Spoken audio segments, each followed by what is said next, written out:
Hi, I'm David from Not Brewing, and if you're sat watching this and thinking that you don't have any specialist equipment but would like to brew your own beer at home, then I will show you how to make 5 litres of beer with almost no equipment and hope that you feel inspired to brew your own beer at home.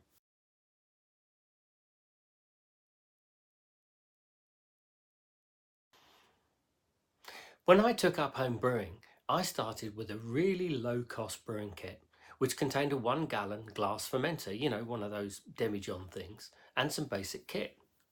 And the beer was marvellous, easily on a par with commercial beers. So I had the pleasure of drinking a delicious beer, combined with the pride of making it myself.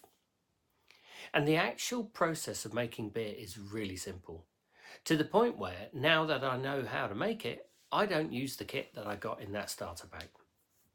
Now, many home brewers make 5 to 10 gallons of beer at a time. That's 40 to 80 pints of beer. And to do that, they own all manner of specialist brewing equipment. However, this was never going to be me. I live in London and space is a premium for me. As a result, I make small batches of beer, sort of 5 to 11 litres at a time, with very little brewing kit, which occupies very little space. Today I'm going to brew a German Pilsner lager. I personally prefer ales to lagers, but I wanted an uncomplicated recipe to make a simple, clean, drinkable style, and again to show you that it is really quite easy. So let's get into it. So let's take a look at the equipment and the ingredients that we will be using. The largest ingredient in beer is water, and for this batch you will need 7 litres of mineral water. I would recommend buying a 5-litre bottle and a 2-litre bottle, and this is important, you need to keep hold of the 5-litre empty bottle because you're going to ferment the beer in it. The water that you see here cost me less than £2. Now you might be asking, can I use my tap water? The quick answer is yes, you can. There are other considerations with tap water though, such as chlorine and alkalinity. The first 4 batches of beer I made were with mineral water. Once I realised that this was a hobby I wanted to do more of, then I started looking at the topic of water chemistry. It's not that onerous, but it's not the topic for a first homebrew. Then you need 2 saucepans. One big enough to hold 6 litres. This is the pan you will use for the mash and the boil stages. More on that later. Most people have a stock pot at home, or the pan that you usually cook your pasta in, and that's normally big enough. The second pan needs to be big enough to hold 5 litres. This is the Sparge pan. More on the Sparge later. If you don't have a 5-litre pan, then you can always use a bucket or a plastic container or similar, as long as it's large enough to hold 5 litres. The other critical thing you need is cleaning products. Cleanliness in brewing is the single most important thing. You're going to be making sweet liquid for the yeast to convert into beer. Bacteria absolutely love sweet liquid also, and you will want to sanitize everything that comes into contact with the beer. There are 2 stages to getting pristine equipment: cleaning and sanitizing. For cleaning, I recommend a pot of OxyClean laundry stain remover. This one here is a supermarket own brand variant. Use a couple of teaspoons in 5 to 10 litres of hot water and soak items to remove the organic matter. Then rinse thoroughly in more hot water. You do need to rinse this.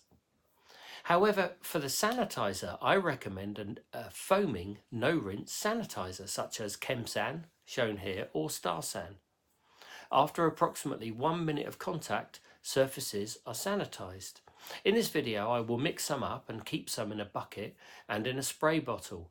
This is useful for sanitizing large items. Now, one thing you will need is a thermometer. You can't really make beer without a thermometer, as we'll see.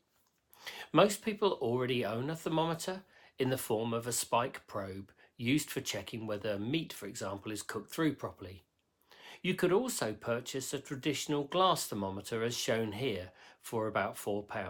I had neither, so I bought a cheap digital thermometer off Amazon for about £10, although I have seen the same model on AliExpress for £4 since.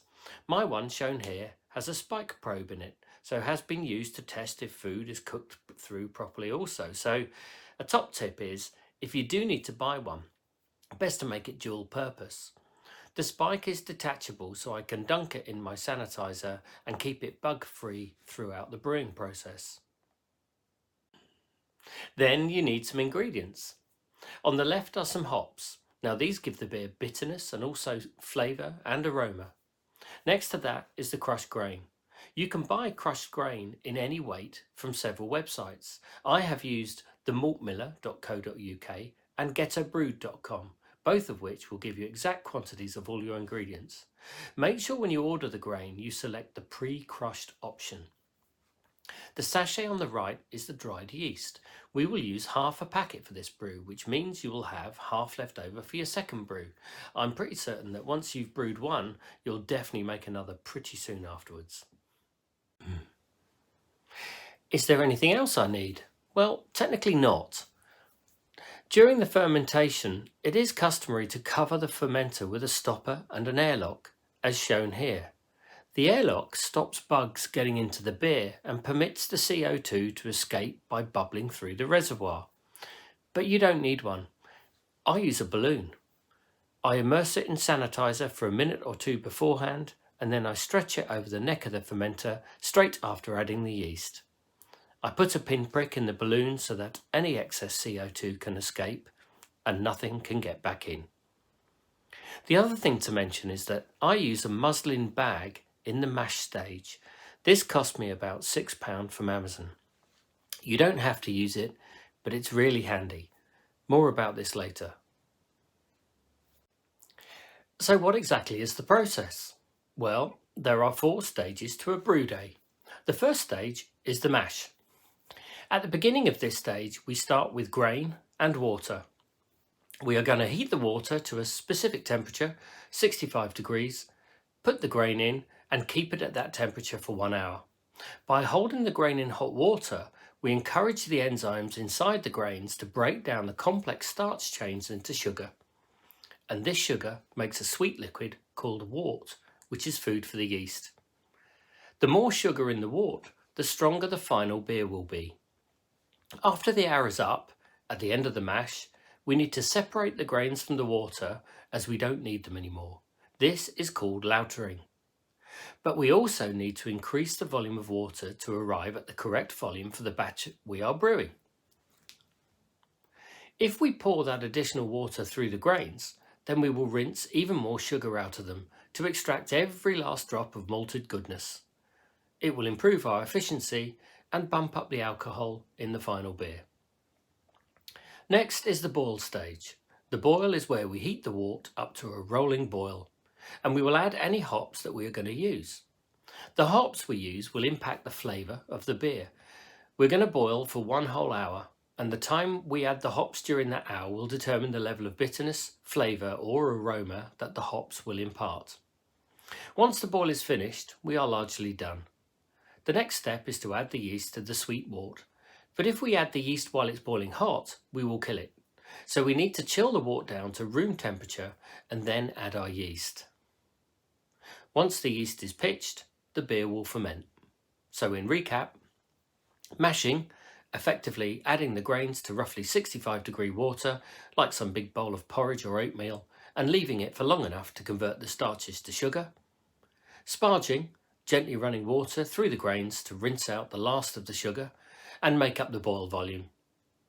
Boiling, during which we add the hops, and chilling to room temperature so we can add our yeast, known as pitching. Now let's have a look at the recipe, which is also shown below in the description. To start with, the grain bill is very simple. We need 924 grams of Pilsner malt. I use Weyermann, but you can use any other, and 50 grams of wheat malt. I use crisp. And those are mashed in 2.5 litres of water for 1 hour at 65 degrees C. Then we sparge an extra 4.5 litres of water at 77 degrees C until roughly 6 litres of pre-boil volume is reached. During the boil, I use the following hops: 5 grams of Hallertau Magnum as the 60-minute bittering edition, 5 grams of Hallertau Tradition for the 10-minute flavour edition, and 5 grams of Hallertau Tradition also for the flame out aroma edition. For the yeast, I use half a packet of Fermentis Saflager W3470 dry lager yeast. And once the yeast is pitched, Leave the fermenter in a warm place for 2 weeks at room temperature, 18 to 20 degrees C. All of these ingredients are available on the sites I mentioned earlier, themaltmiller.co.uk and getterbrew.com, and links to both these are also in the description below. We begin the mash by pouring 2.5 litres of mineral water into the largest pan you have. Then pour 4.5 litres of mineral water into the Sparge pan. We start by heating the water in the mash pan. Because you want to hold the water at 65 degrees, you will need to heat the water to higher than that, because as soon as you add the grain to it, which is at room temperature, it will lower the mash temperature. So to compensate, we heat the water to 74 degrees C, which is called the strike temperature. Once you've reached that temperature, add your grain. I mentioned earlier that I use a bag to mash in. It's totally optional, but I wrap the bag over the top of the pan and pour the grain into it. It makes removing the grain a lot easier later. Spend a good few minutes stirring the grain into the water here. It's really important that every grain is covered with water so that the enzymes can access the starchy kernel. Occasionally, as you get with porridge, you can get dry clumps called dough balls, and you want to make sure you stir till these are gone. Once well stirred in, put the lid on the pan, start the mash timer to 60 minutes. Now you want to hold the temperature as close as you can to 65 for the whole hour. Some people wrap the pan in a blanket. Some people occasionally turn on the gas every now and then to give a blast of heat to keep the temperature constant. I find that the pan fits completely in my oven, so I preheat the oven to as close to 65 as I can, and I put the whole mash pan inside. I leave the thermometer in the mash so I can track the temperature, and this is where a probe on a longish lead has its advantages. Every 15 minutes I give the mash a stir to move things around a bit, spread the enzymes in the mash a bit more, all helping extract all the sugar. While the 60 minutes is running, I like to weigh out the hops. I use little plastic containers pre-weighed and write on the lid. When you're doing this, have a smell of the hops in the container. You get a good idea about the character a hop can add from its aroma. Contrast the smell of the Hallertau Magnum from the Hallertau Tradition. Once the mash is finished, it's time to sparge. So 10 minutes before the end of the mash, heat up your sparge water to 77 degrees C. When separating the grain from the liquid, you can either pour the wort through a sieve so that the grain stays in the sieve, but as I mentioned earlier, I use a grain bag. It means all I have to do is lift the bag out, rest it on a sieve or colander, and let the wort drain out. For the sparge itself, put some sparge water in a jug or cup and pour slowly over the top of the grains, as if you were making a filter coffee. Pour gently and move it around so that you get good coverage of the grain area. Once all the water has been poured in, let it drip dry for a while. If you're using a bag, you have the added benefit of not having to wait until everything is dripped out. You can squeeze the bag. I'm using a pair of gloves here, since the water is very hot and it will burn you. Squeeze it like it owes you money. Once you are done squeezing, you can dispose of the grains. If you have a compost heap or hungry chickens, that would be perfect. Check the volume of the water in the pan. It should be around 6 litres. It's now time to bring the water to the boil. You'll notice that as the wort gets warmer, a layer of foam will form on the top. Don't worry, this is normal. This is proteins from the grains dropping out of solution. Right at the point of boil, a hole will appear in that solid layer and fall aside. This is called a hot break. Be careful just to lower the heat a little at this stage, as it can boil over if you're not careful. Nobody wants that. It just wastes beer and creates a sticky mess of your stovetop. Once the beer has a steady rolling boil, start the boil timer to 60 minutes. You are now ready to add your first hop addition. Adding with 60 minutes to go adds bitterness to the beer. Take the 5 grams of Hallertau Magnum, pour it in the boil. Again, you can just chuck it in, but I use a little muslin bag as before to put the hops in so that I can lift the hop matter out afterwards. While the boil is happening, make up your sanitizer. I'm using ChemSan. There are 2 tops on the bottle. Open the top over the reservoir and squeeze till the level of liquid gets to 10 ml. Pour it into 5 litres of water and stir as shown. When there's 10 minutes left in the boil, you can add your second hop addition. add 5 grams of Hallertau Tradition. Now this addition brings flavour and aroma to the beer, and it adds a little essence of stone fruit with a little grassiness. The final hop addition will happen at 0 minutes. This is called a flame out addition because it's exactly that. This addition adds mainly aroma to the beer. Turn off the heat, add the final hops and stir well. Remember, from this point on, your wort is sterilised. Everything that comes into contact with the beer needs to be sanitised. I spray some sanitizer onto the saucepan lid and put the lid back on the pan. We are now about to chill the pan to room temperature. The easiest thing to do is put some cold water in your sink, add some ice from the freezer and put the pan into the sink. I have a plastic container left over from when I moved house last, so I use that instead. It doesn't tie up my sink and is actually a little bit bigger, so I can circulate the water around the pan. I have heard of people filling their bathtub with iced water and chilling there, but I've not needed to do that. I sanitize the lead and probe on my thermometer and drop it into the wort so I can track the temperature as it cools. Every 5 minutes or so I stir the wort in the pan with a sanitized spoon. I then stir the water in the plastic container to circulate that, then sanitize the spoon again. After about 20 to 25 minutes your wort will be at room temperature. But while you're waiting, pour a little sanitizer in your 5 litre fermenter bottle to sanitize it, and also sanitize your balloon which you're going to use as the airlock. Sanitize a funnel and a sieve too, and a pair of scissors, and put the yeast packet in the sanitizer too. When the wort is room temperature, empty the sanitizer out the bottle. Don't worry about any foam clinging to the surface. At these concentrations they are perfectly safe for humans. The manufacturers specifically say don't fear the foam. Put the funnel and sieve in the top of the fermenter and pour the wort into the bottle. Add half the packet of the dry yeast to the bottle. I put the sanitized lid back on to swish it about a bit to get the yeast integrated. Some of it also sticks to the neck of the bottle so it gets that stuff into the wort. Put the balloon over the top of the bottle. It's a little fiddly, but it's fine. Finally, put a pinprick in the balloon.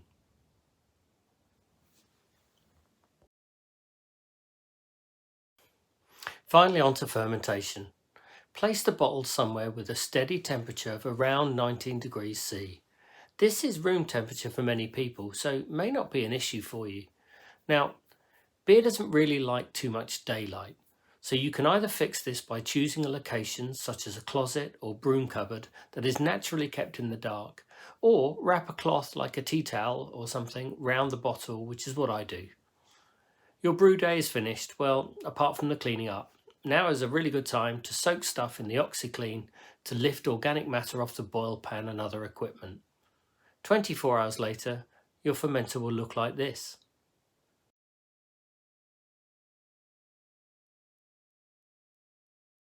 Five days later, it could well look like this.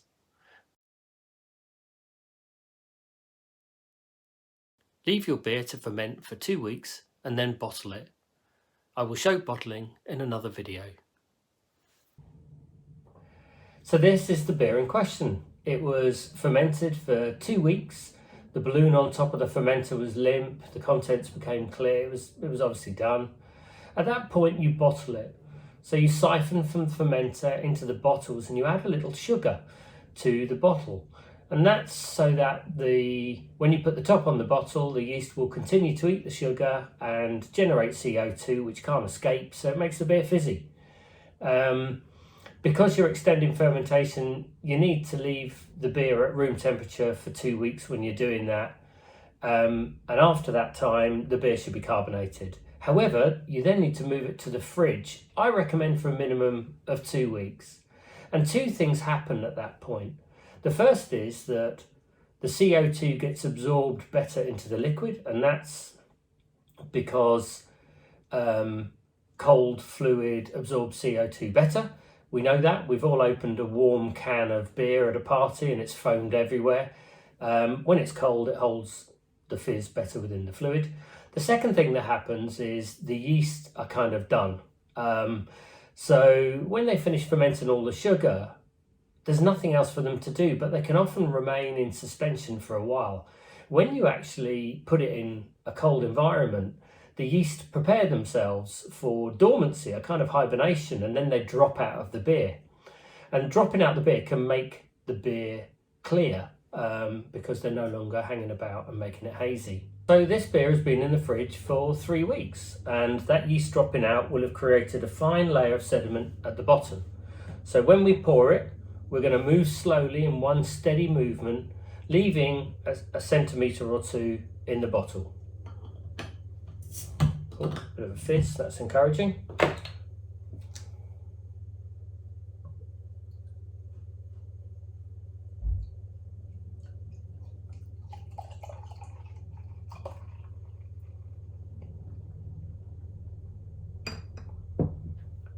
And I'm going to pour the rest of the sediment into this glass.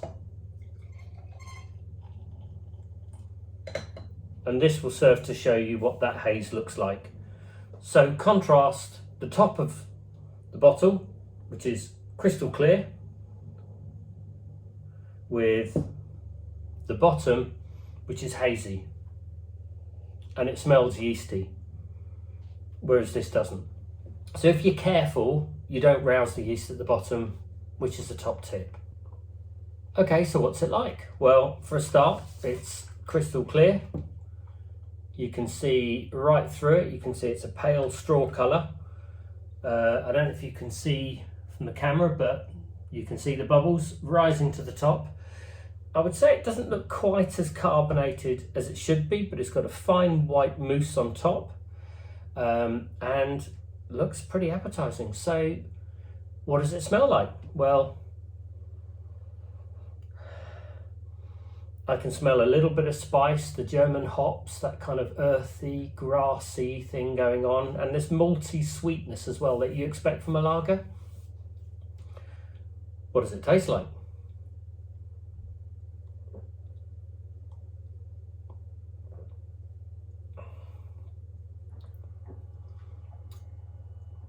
Okay, I get the malty sweetness. I get a nice, actually it is carbonated nicely.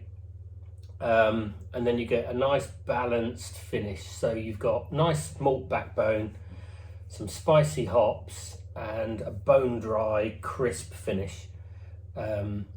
This is a really good beer. This is easily on a par with commercial lagers. And is so much better than the kind of generic international light lager that you're used to seeing up and down the pubs. By that I mean Carlsberg, Carling, Heineken, Stella. They're all marketed as Pilsners, but they don't have that maltiness or the hop presence, the spiciness, and that nice bone dry finish that a German Pilsner has. But that's the beauty of this hobby. You know, if you like a beer that is more bitter, you can add more hops to the 60-minute bittering edition at the beginning. And if you like a bigger hop aroma, you can add more hops to the flame out, the 0-minute edition. If you like a more malt presence, then you can add up to 10% of something like Vienna or Munich malt, and you get a slightly darker beer with a bit more biscuity, toasty malt thing going on. It really is up to you. You can tweak the recipe and make the beer whatever you want. You can even make it taste like those generic light lagers I spoke about earlier. But once you've tasted your own pint of home brew, you'll want to brew more, I'm fairly confident. Cheers. So that's it, you've made your first beer. I hope you can see that you can get started with very little equipment and make your own tasty beer. In future videos, I will cover exactly the same approach for a different recipe, in case lager isn't your thing. To be honest, it's not mine either, but it's so drinkable you'll have no problems tucking it away. After that, I will cover a few more bits of equipment, things that could be helpful in the future, such as a hydrometer or a refractometer, which can help you monitor your process and accurately state the alcohol percentage of your beer. And at some point, I will make a video on bottling the beer. If you like this video, please like and subscribe, so that YouTube can let you know when other videos come out.